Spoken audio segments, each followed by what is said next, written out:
Chapter 5 Little's Dream. "Someone has been murdered, and so you wish my advice," murmured Roger Little warily. "You wish the advice of a retired and eccentric recluse, well on in years, who has ceased to traffic with crime. I am quoting from a profile which did not appear in the New Yorker." He was staring into the fire, and the bright radiance which streamed roomward from the grate so illumined the sharp outlines of his profile that Algernon was struck silent with awe. "A positively satanic presence," he murmured to himself. "The exact facsimile of a sorcerer from the Malleus Maleficarum. They would have burned him in the 15th century. "Murder," resumed Little, "has become a shabbily synthetic art, and even the most daring masterpieces of the contemporary school are composed of inferior ingredients clumsily combined. Men no longer live in fear of the unknown, and that utter and abysmal disintegration of soul, which the wise still call psychic evil, no longer motivates our major atrocities. Anger, jealousy, and a paltry desire for material gain are pitiful emotional substitutes for the perverse and lonely egoism which inspired the great crimes of the 12th, 13th, and 14th centuries, when men killed with the deliberate certainty that they were jeopardizing their immortal souls, and when the human body was regarded as a tabernacle for something more or less than human. The crime of murder assumed epic and unholy proportions. The mere discovery of a mutilated cadaver in an age when men still believed in something, at least in something, filled everyone with terror and with awe. Men, women, and children took refuge behind barricaded doors, and the more devout fell upon their knees, crossed themselves, lighted candles, and chanted exorcisms.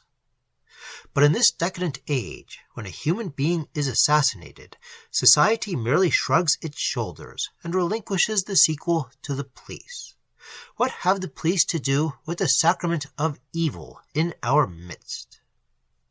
The sense of virtually unmitigable evil, of stark, unreasoning fear which murder once left in its wake, and the intense aesthetic enjoyment which certain individuals derived from merely studying such crimes as works of perverse and diabolical art, have no parallels in contemporary experience. Hence it is that all modern murderers commit commonplace crimes, kill prosaically and almost indifferently, without any suspicion that they are destroying more than lives of their unfortunate victims, and people go calmly about their business and are apparently not displeased to rub shoulders with the unholy ones in theaters, restaurants, and subways. Algernon shifted excitedly in his chair. "But the problem we bring to you is enmeshed in the supernatural more hideously than any atrocity of the ages of faith. It transcends normal experience. If you will listen while Little shook his head. "I have written books, many books, describing dozens of instances of possession, of return, of immolation, of divination, and of transformation. I have confirmed the reality of the concubitus daemonum, have proved incontestably the existence of vampires, succubi, and lamias.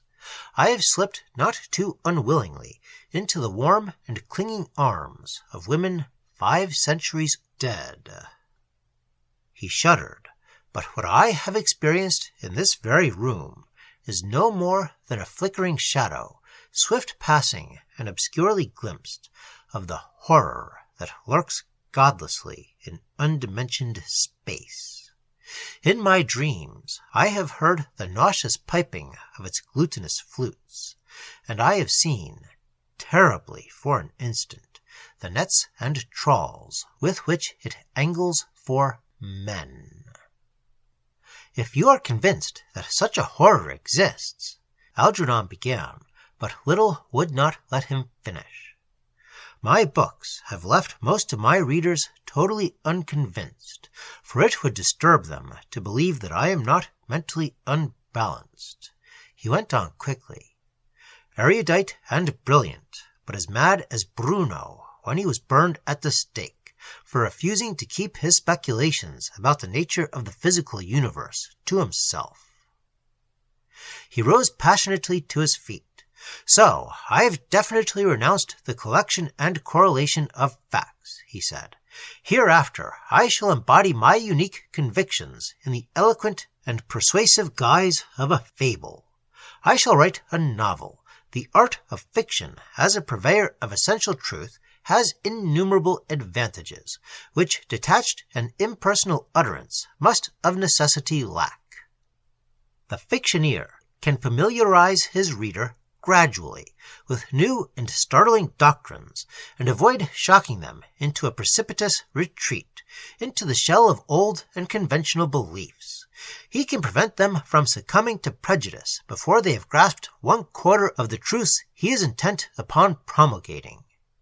Then, too, the artist can be so much more persuasive and eloquent than the scientist, and it can never be sufficiently emphasized that eloquence is never so effective in convincing men that certain things which are obviously false are momentarily true as it is in inducing them to discover that which is ultimately true beneath all the distortions of reality which can leave reason stranded in minds dominated by wishful thinking and a deep-seated fear of the unknown. Human wishes and desires are so eloquent in themselves that certainly some eloquence must be used in combating them, and that is why the mere scientist is so hopelessly at a loss when he seeks to convert others to what he himself believes to be the truth. He doesn't perceive that new truths must be presented to the human mind vividly, uniquely, as though one were initiating a mystery or instituting a sacrament, and that every failure to so present them decreases the likelihood that they will gain proponents, and that an entire civilization may pass away before anyone arises with sufficient imagination and sufficient eloquence to take truths which have been enunciated once or twice coldly and forgotten because of the repugnance with which the common man regards fact barely recited, and to clothe them in garments of terror and splendor and awe, and to so link them with far stars and the wind that moves above the water, and the mystery and strangeness that will be in all things until the end of time. Little's eyes were shining.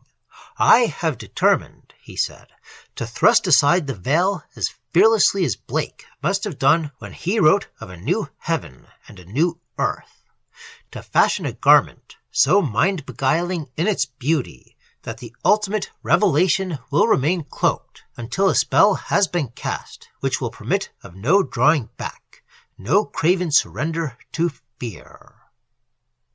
He stopped suddenly, as if sobriety and an awareness of his surroundings had returned with a blood rush to his entranced brain. I have raved, no doubt, like Blake, like Poe, like Gerard de Nerval. I am always dreaming dreams, seeing visions, and to worldly men, calm and objective toward everyday realities, skeptical of all else, such visions, such glimpses are wholly incomprehensible. And you, no doubt, are inwardly pitying me, and wondering how offended I would be if you should get up abruptly and plead a pressing engagement elsewhere. But if you only knew. There are things from outside, watching always, secretly watching our little capers, our grotesque pranks. Men have disappeared. You're aware of that, aren't you? Men have disappeared within sight of their homes, at high noon, in the sunlight, malignant and unknowable entities, fishers from outside, have let down invisible tentacles, nets, trawls, and men and women have been caught up in a kind of pulsing darkness. A shadow seems to pass over them, to envelop them for an instant, and then they're gone. And others have gone mad, witnessing such things. When a man ascends a flight of stairs, it does not inevitably follow that he will arrive at the top. When a man crosses a street, or a field, or a public square, it is not foreordained that he will reach the other side. I have seen strange shadows in the sky, other worlds impinging on ours. I know that there are other worlds, but perhaps they do not dimensionally impinge. Perhaps from fourth, fifth, sixth-dimensional worlds, things with forms invisible to us, with faces veiled to us, reach down and take, instantaneously, mercilessly, feeding on us perhaps, using our brains for fodder. A few have glimpsed the truth for a terrifying instant in dreams, but it takes infinite patience and self-discipline and years of study to establish waking contact, even for an instant, with the bodiless shapes that flicker appallingly in the void 1,000 billion light-years beyond the remotest of the spiral nebulae. Yet I can do this, and you, he laughed, come to me with a little mundane murder. For an instant there was silence in the room. Then Algernon stood up, his face brightened by the flames that were still crackling in the grate. "You say," he exclaimed, "a little mundane murder, but to me it is more hideous, more alien to sanity in the world we know, than all of your cosmic trawlers and intrusions from beyond." Little shook his head. "No," he said, "I cannot believe that you are not exaggerating. It is so easy for men of exceptional intelligence to succumb at times to the fears, dreads, forebodings of ordinary men, imaginative in a worldly sense, but blinder and dumber than clods cosmically. I am sure that I could unravel your puzzle with the most superficial layer of my waking mind, the little conscious mind that is so weak, so futile to grapple with anything more disturbing than what the body shall eat and drink and wear." "If I had not seen," said Algernon, speaking very deliberately, "a stone thing shift its bulk, doing what the inanimate has never done in all the ages man has looked rationally upon it, I would have seriously doubted your sanity. It would be dishonest for me to pretend otherwise." "A stone, you say, moved." For the first time, Little's interest quickened, and a startled look came into his eyes. "Yes, in the shape in which something, nature primeval perhaps, in eons primeval, shaped it, moved in the night, unwatched by me, when Chognor Fawn—" He stopped, was silent. For from his chair Little had sprung with a cry, his face bloodless, a cry of terror issuing from his thin lips. "What is the matter?" gasped Dr. Imbert, and Algernon turned pale, not knowing what to make of so strange an occurrence, for Little seemed wholly undone, a mystic gone so completely mad that a violent outburst was only to be expected, and might well be repeated, if he were not placed under immediate restraint. But at last he sank again into the chair from which he had so shockingly risen, and a trace of color returned to his cheeks. "Forgive me," he murmured brokenly.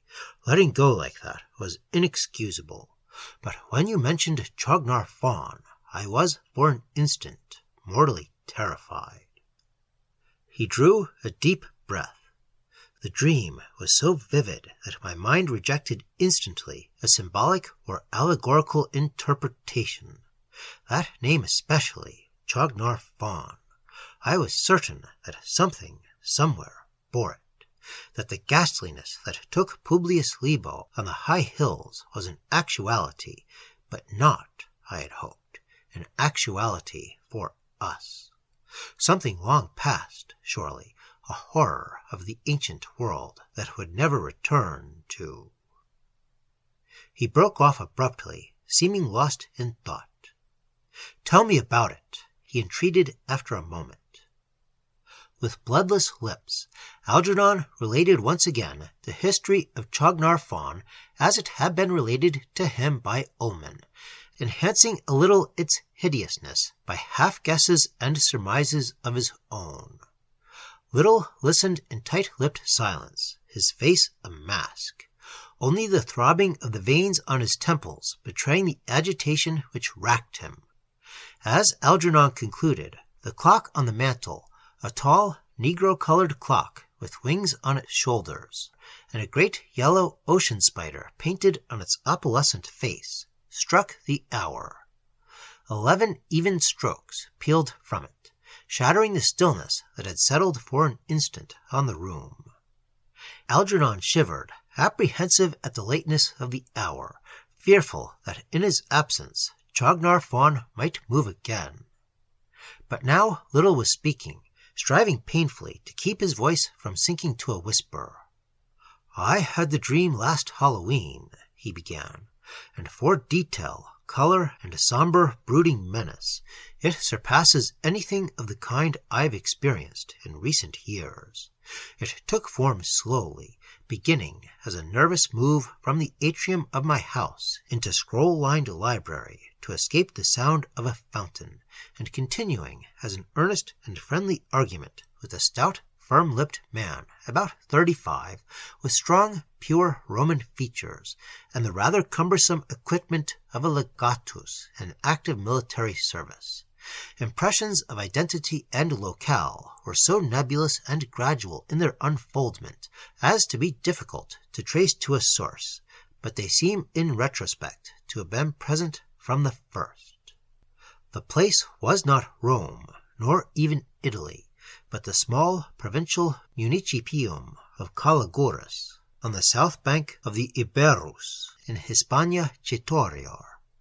It was in the Republican age, because the province was still under a senatorial proconsul instead of a legatus of the imperator. I was a man of about my own waking age and build. I was clad in a civilian toga of yellowish color, with the 2 thin reddish stripes of the equestrian order. My name was L. Caelius Rufus, and my rank seemed to be that of a provincial questor. I was definitely an Italian-born Roman, the province of Calagurris being alien colonial soil to me. My guest was Cnaeus Balbitius, legatus of the 12th Legion, which was permanently encamped just outside the town on the river bank.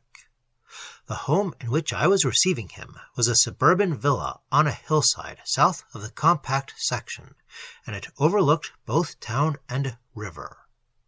The day before, I had received a worried call from one Tiberius Aeneas Mila, the Dilla of the small town of Pompello, 3 days' march to the north in the territory of the Vascones, at the foot of the mysterious Pyrenees.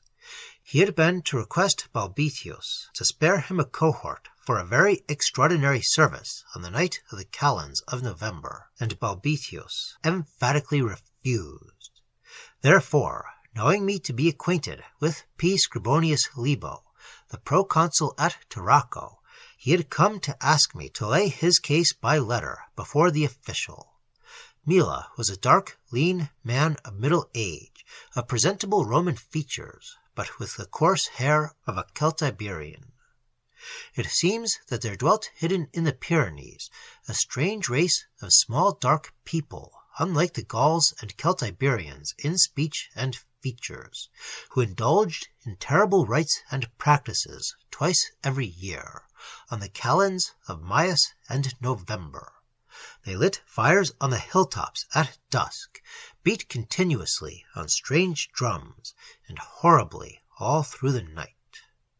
Always before these orgies, people would be found missing from the village, and none of them were ever known to return. It was thought that they were stolen for sacrificial purposes, but no one dared to investigate, and eventually the semi-annual loss of villagers came to be regarded as a regular tribute, like the 7 youths and maidens that Athens was forced to send each year to Crete for King Minos and the Minotaur. The tribal Vascones, and even some of the semi-Romanized cottages of the foothills, were suspected by the inhabitants of Pompello of being in league with the strange dark folk, Miri Nigri, was the name used in my dream. These dark folk were seen in Pampolo only once a year, in summer, when a few of their number would come down from the hills to trade with the merchants. They seemed incapable of speech and transacted business by signs. During the preceding summer, the small folk had come to trade as usual, 5 of them, but had become involved in a general scuffle when one of them had attempted to torture a dog for pleasure in the forum. In this fighting, 2 of them had been killed, and the remaining 3 had returned to the hills with evil faces. Now it was autumn, and the customary quota of villagers had not disappeared. It was not normal for the Miri Nigri to thus spare Pampolo. Clearly, they must have reserved the town for some terrible doom, which they would call down on their unholy Sabbath night, as they drummed and howled and danced outrageously on the mountain's crest. Fear walked through Pampolo, and the Edila Mila had come to Caliguras to ask for a cohort to invade the hills on the Sabbath night and break up the obscene rites before the ceremony might be brought to a head. But Balbutius had laughed at him and refused. He thought it poor policy for the Roman administration to meddle in local quarrels. So Mila had been obliged to come to me. I enheartened him as best I could, and promised help, and he returned to Pampolo, at least partly reassured. Before writing the proconsul, I had thought it best to argue with Balbutius himself, so I had been to see him at the camp, found him out, and left word with the centurion that I would welcome a call from him. Now he was here, and reiterated his belief that we ought not to complicate our administration by arousing the resentment of the tribesmen, as we undoubtedly would if we attempted to suppress a right with which they were obviously in ill-concealed sympathy. I seemed to have read considerable about the dark rites of certain unknown and wholly barbaric races, for I recall feeling a sense of monstrous impending doom, and trying my best to induce Balbutius to put down the Sabbath. To his objections I replied that it had never been the custom of the Roman people to be swayed by the whims of the barbarians where the fortunes of Roman citizens were in danger, and that he ought not to forget the status of Pampolo as a legal colony, small as it was. That the goodwill of the tribal Vascones was little to be depended upon at best, and that the trust and friendship of the Romanized townsfolk, in whom was more than a little of our own blood, after 3 generations of colonization, was a matter of far greater importance to the smooth working of that provincial government on which the security of the Roman Imperium primarily rested. Furthermore, that I had reason to believe, from my studies, that the apprehensions of the Pampelonians were disturbingly well-founded, and that there was indeed brewing in the high hills a monstrous doom which it would ill become the traditions of Rome to countenance. That I would be surprised to encounter laxity in the representatives of those whose ancestors had not hesitated to put to death large numbers of Roman citizens for participation in the orgies of Bacchus, and had ordered engraved on public tablets of bronze the Senatus Consultum de Bacchanalibus. But I could not influence Balbutius. He went away courteously, but unmoved. So I at once took a reed pen and wrote a letter to the proconsul Libo, sealing it and calling for a wiry young slave, a Greek called Antipater, to take it to Tarraco. The following morning I went out on foot, down the hill to the town, and through the narrow block-paved streets, with high whitewashed dead walls, and gaudily painted shops with awnings. The crowds were very vivid, legionnaires of all races, Roman colonists, tribal Celtiberi, Romanized natives, Romanized and Iberized Carthaginians, mongrels of all sorts. I spoke to only one person, a Roman named Ibudius, about whom I recall nothing. I visited the camp, a great area with an earthen wall 10 feet high, and streets of wooden huts inside, and I called at the praetorium to tell Balbudius that I had written the proconsul. He was still pleasant, but unmoved. Later I went home, read in the garden, bathed, dined, talked with the family, and went to bed, having a little later a nightmare within the dream, which centered about a dark, terrible desert with cyclopean ruins of stones and a malign presence over all. About noon the next day, I had been reading in the garden. The Greek returned with the letter and enclosure from Libo. I broke the seal and read, P. Scribonius L. Calio, S.D. C. tu valis valio, que scripsisti audiovi nec alios puto.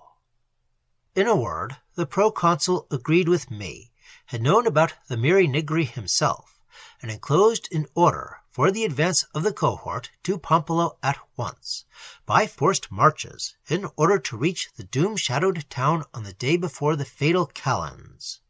He requested me to accompany it because of my knowledge of what the mysterious rites were whispered to be, and furthermore declared his design of going along himself, saying that he was even then on the point of setting out, and would be in Pompeii before we could be.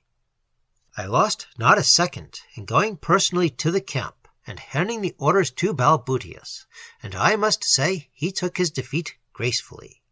He decided to send cohort 5 under Sextus Asellius, and presently summoned that legatus, a slim, supercilious youth with frizzed hair and a fashionable fringe of beard growth on his underjaw. Asellius was openly hostile to the move, but dared not disregard orders. Balbudius said he would have the cohort at the bridge across the Iberus in an hour, and I rushed home to prepare for the rough day and night march. I put on a heavy penula and ordered a litter with 6 Illyrian bearers, and reached the bridge ahead of the cohort.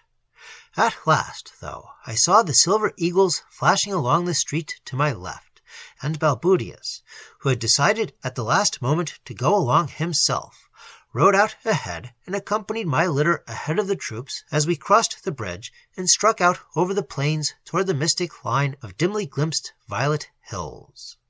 There was no long sleep during all the march, but we had naps and brief halts and bites of lunch, cakes and cheese. Balbudius usually rode by my litter in conversation. It was infantry, but he and Asellius were mounted. But sometimes I read M. Porcius Cato, De Re Rustica, and a hideous manuscript in Greek which made me shudder even to touch or look at, but of which I cannot remember a single word. The second morning we reached the whitewashed houses of Pompeii, and trembled at the fear that was on the place. There was a wooden amphitheatre east of the village, and a large open plain on the west. All the immediate ground was flat, but the Pyrenees rose up green and menacing on the north, looking nearer than they were. Scribonius Libo had reached there ahead of us with his secretary, Q. Trebellius Pollio, and he and the Edila Mila greeted us in the forum. We all, Libo, Pollio, Mila, Balbudius, Asellius, and I, went into the Curia, an excellent new building with a Corinthian portico, and discussed ways and means, and I saw that the proconsul was with me heart and soul. But Balbudius and Asellius continued to argue, and at times the discussion grew very tense. Libo was an utterly admirable old man, and he insisted on going into the hills with the rest of us, and seeing the awful revelations of the night. Mila, ghastly with fright, promised horses to those of us who were not mounted. He had pluck, for he meant to go himself. It is impossible even to suggest the stark and ghastly terror which hung over this phase of the dream. Surely there never was such evil as that which brooded over the accursed town as the sinking sun threw long menacing shadows amidst the reddening afternoon. The legionnaires fancied they heard the rustling of stealthy, unseen, and ominously deliberate presences in the black encircling woods. Occasionally, a torch had to be lighted momentarily in order to keep the frightened 300 together. But for the most part, it was a dreadful scramble through the dark. A slit of northern sky was visible ahead between the terrible cliff-like slopes that encompassed us, and I marked the chair of Cassiopeia and the golden powder of the Via Lactea. Far, far ahead and above, and appearing to merge imperceptibly into the heavens, the lines of remoter peaks could be discerned, each capped by a sickly point of unholy flame, and still the distant hellish drums pounded incessantly on. At length the route grew too steep for the horses, and the 6 of us who were mounted were forced to take to our feet. We left the horses tethered to a clump of scrub oaks, and stationed 10 men to guard them, though heaven knows it was no night nor place for petty thieves to be abroad. And then we scrambled on, jostling, stumbling, and sometimes scrambling with our hands' help up places little short of perpendicular.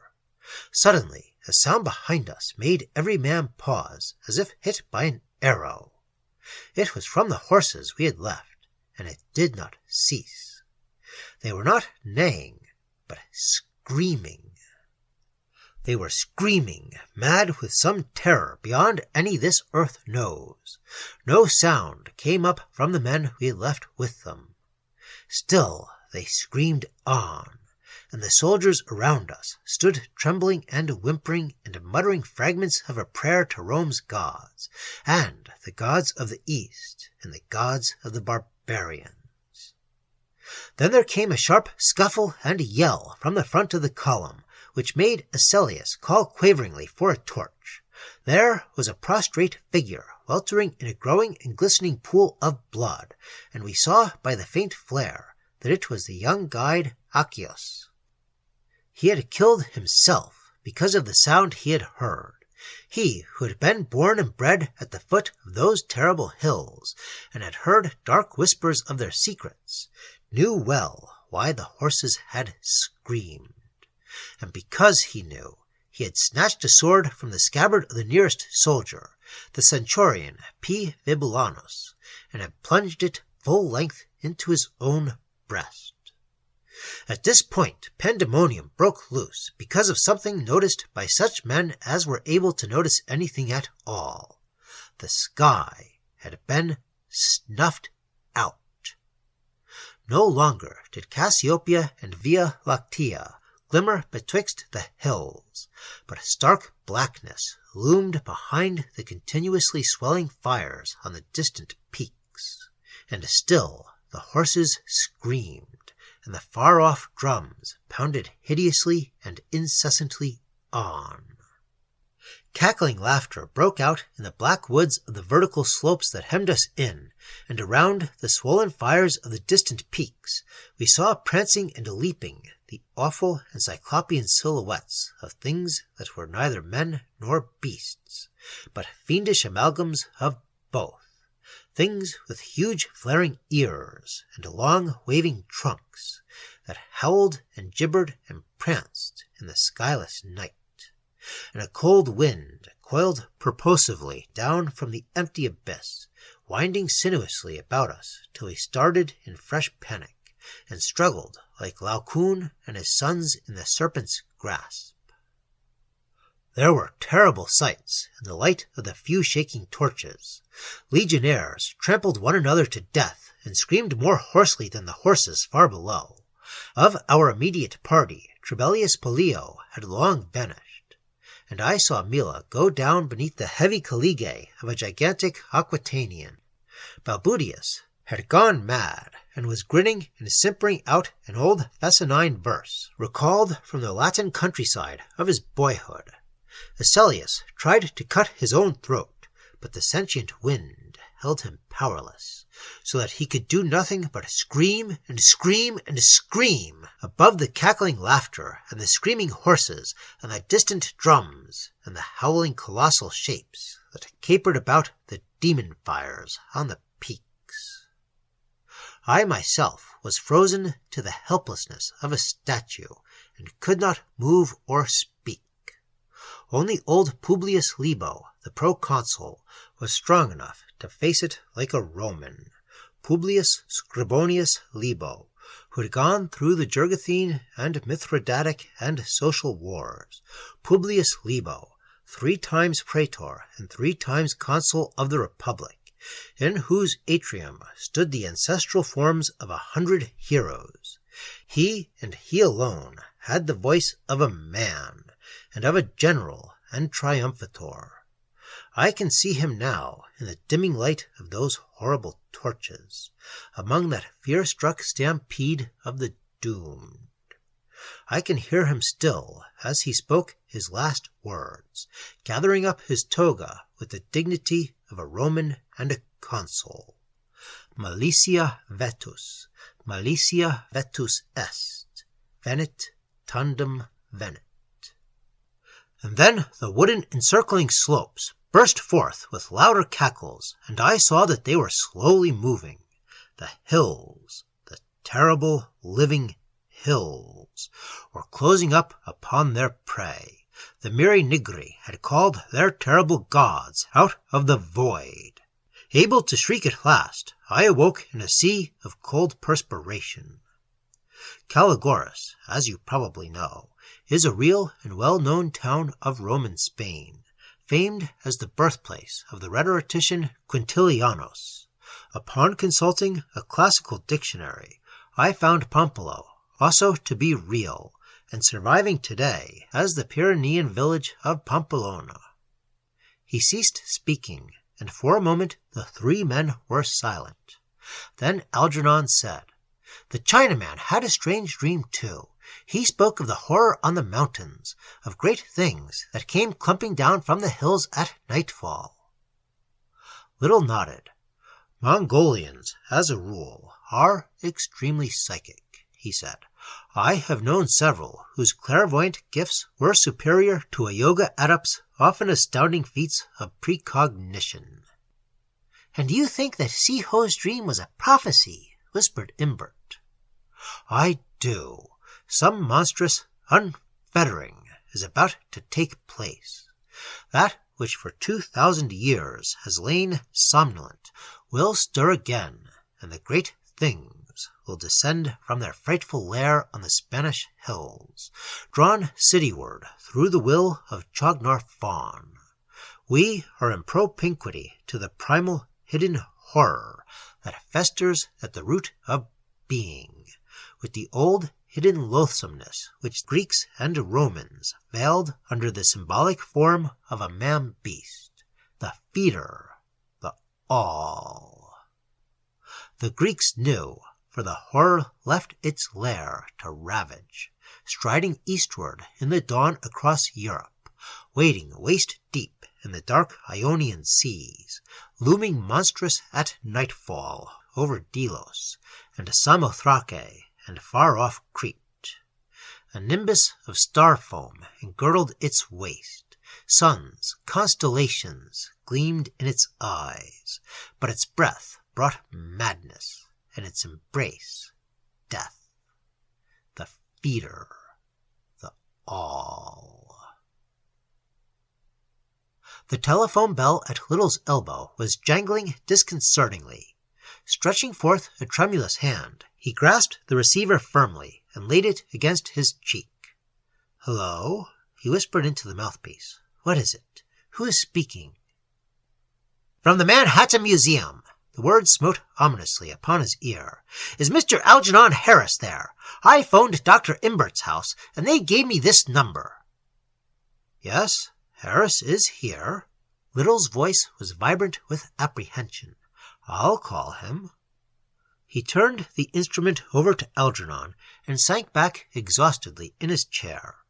For a moment the latter conversed in a low tone. Then an expression of stunned incredulity appeared on his face. His hand shook as he put back the receiver and tottered toward the fireplace. For an instant he stood staring intensely into the coals, his fingers gripping the mantle's edge so tightly that his knuckles showed white. When he turned, there was a look of utter consternation in his eyes. "Chognar Fawn has disappeared!" he cried. "Chognar Fawn has left the museum! No one saw him go, and the idiot who phoned thinks that a thief removed him, or possibly one of the attendants, but we know how unlikely that is." "I'm afraid we do," Little said grimly. "I am to blame," Algernon went on quickly. "I should have insisted they patrol the alcove. I should have at least explained to them that someone might try to steal Chognar Fawn, even if Ullman's story had been kept from them." He shook his head in helpless frustration. No, that would have done no good. A watchman would have been utterly impotent to cope with such a horror. Chognar Fawn would have destroyed him hideously in an instant, and now it is loose in the streets.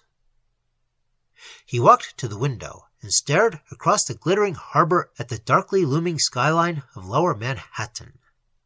"It is loose over there," he cried, raising his arm and pointing. "It is crouching in the shadows, somewhere, alert and waiting, preparing to—" He broke off abruptly, as if the vision his mind had conjured up was too ghastly to dwell upon. Little rose and laid a steadying hand on Algernon's arm. "I haven't said I couldn't help," he said. "Though Chognar Fawn is a very terrible menace, it isn't quite as omnipotent as Ullman thought. It and its brothers are incarnate manifestations of a very ancient, a very malignant, hyperdimensional entity. Or call it a principle, if you wish. A principle so antagonistic to life as we know it, that it becomes a spreading blight, as destructive as a nest of cancer cells would be if cancer could be transplanted by surgical means into healthy tissue, and continue to grow and proliferate until every vestige of healthy tissue has been destroyed. But it is a cancer whose growth I can at least retard. And if I am successful, I can send it back to its point of origin beyond the galactic universe, can cut it asunder forever from our three-dimensional world.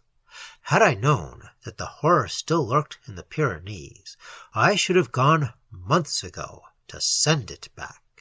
Yes, even the thought of it now fills me with a loathing unspeakable. I should have gone.